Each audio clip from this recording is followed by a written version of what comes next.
Is the iPhone and are some of these other smartphones, and I know you you believe that the iPhone is much better than these other smartphones at the moment, but are these things, aren't they really just computers in a different form factor? I mean, when you say we use the word phone, it sounds like... We're getting to the point where everything's a computer in a different form factor.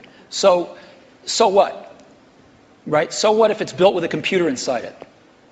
It doesn't matter. It's what is it? How do you use it? How does the consumer approach it? And so who cares what's inside it anymore? So what are the core functions of the device formerly known as the cell phone, whatever we want to call it, the pocket device? What would you say the core functions? Like 5 years out, what are the core functions of that pocket device? How quickly all these things that have been somewhat specialized, the navigation device, the digital wallet, the phone, the camera, the video camera, how quickly those all come together, it's hard to chart out. But eventually, you'll be able to make something that has the capability to do every one of those things. And yet, given the small size, you still won't want to edit your homework or edit a movie on the screen of that size. And so you'll have something else that lets you do the reading and editing and those things. Now, if we could ever get a screen that would just roll out like a scroll, then you might be able to have the device that did everything. Well, in the very first D conference, we had these guys from E-Ink here. Yeah. I'm sure you've both talked to them. They were talking about that. That was 5 years ago. It's always 5 years out. Do you? Yes, we can't. There's some advances in projection technology that are more likely to deliver it, I think, than the flexible material guys. But it's not even on the horizon, no matter which of the two approaches are pursued. We have some Microsoft research people who work on that, and there's a lot of investment, but it's at least in the 5-year time frame. 5 years from now, what's going to be on that pocket device? I don't know. And the reason I don't know is because I wouldn't have thought that there would have been maps on it 5 years ago. But something comes along, gets really popular, people love it, get used to it, you want it on there. So people are inventing things constantly, and I think the art of it is balancing what's on there and what's not on there, is the editing function. And clearly, most things you carry with you are communications devices. You want to do some entertainment with them as well, but they're primarily communications devices, and that's what they're going to be. Outside of the computing area, what are the exciting areas in the internet space at all that you're looking at that you find that's interesting to each of your companies and in general for you? Any kind of social networking, any kind of the wikis, those kind of things we've talked about in the past today, essentially.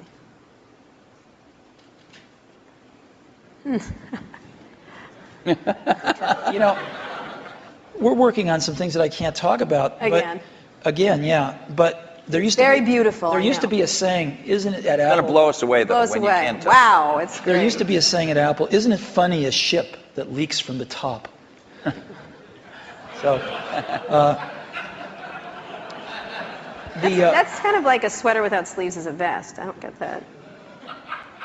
That was what they used to say about me when I was in my 20s. Okay. There's a zillion interesting things going on the internet. The most interesting things to me are these incredible new services that people are bringing up. And surrounding entertainment, or there's a lot of them surrounding entertainment, but there's a lot of them that have to do with just sort of figuring out how to navigate through life a little more efficiently. And I think it's really great when you show somebody something and you don't have to convince them they have a problem that this solves. They know they have a problem. You can show them something, they go, oh my God, I need this. And I think you're going to see a lot of things like that happen over the next year or two. Do you, you obviously have a very large internet business with iTunes, and you sell a lot of stuff on in the Apple Store. But you were early with this idea that when you bought a computer from Apple, you had this kind of internet service back end, and it was called .Mac. And I think a lot of people feel you haven't developed it very much. I couldn't agree with you more, and we'll make up for lost time in the near future.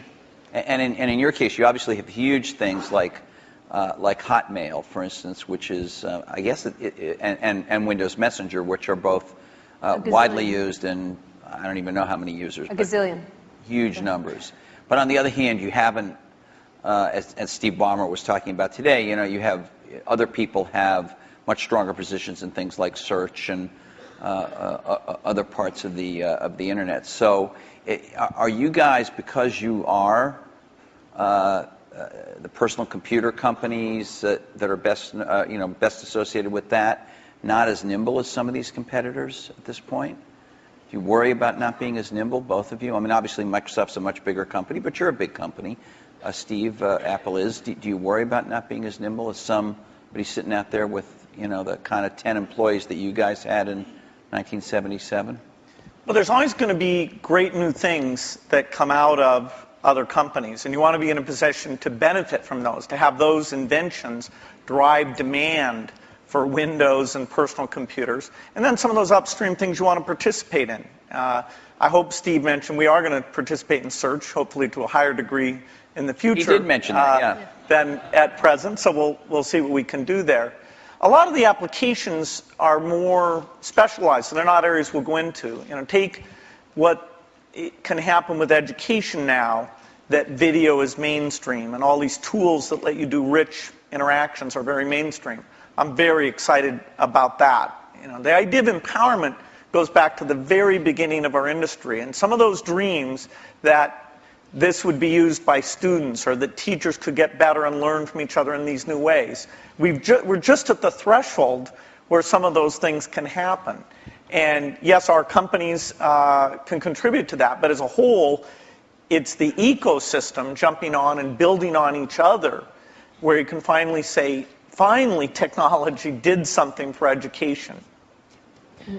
See, I look at this a little bit differently, which is we're not trying to do a lot of this stuff because it's not what we do. We don't think one company can do everything. So you've got to partner with people that are really good at stuff.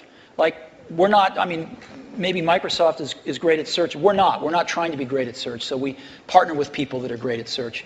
And we don't know how to do maps on the back end. We know how to do the best maps client in the world, but we don't know how to do the back end. So we partner with people that know how to do the back end. And what we want to do is be that consumer's device and that consumer's experience wrapped around all this information and things we can deliver to them in a wonderful user interface, in a coherent product. And so in some cases, we have to do more work than others. In the case of iTunes, there wasn't a music delivery service that was any good, and we had to do one, so we'll do one. But in other cases, there's companies doing a way better job because we're not as good at this stuff as other people are, and we'd love to partner with them. And so, we selectively do that. And I think it's really hard for one company to do everything.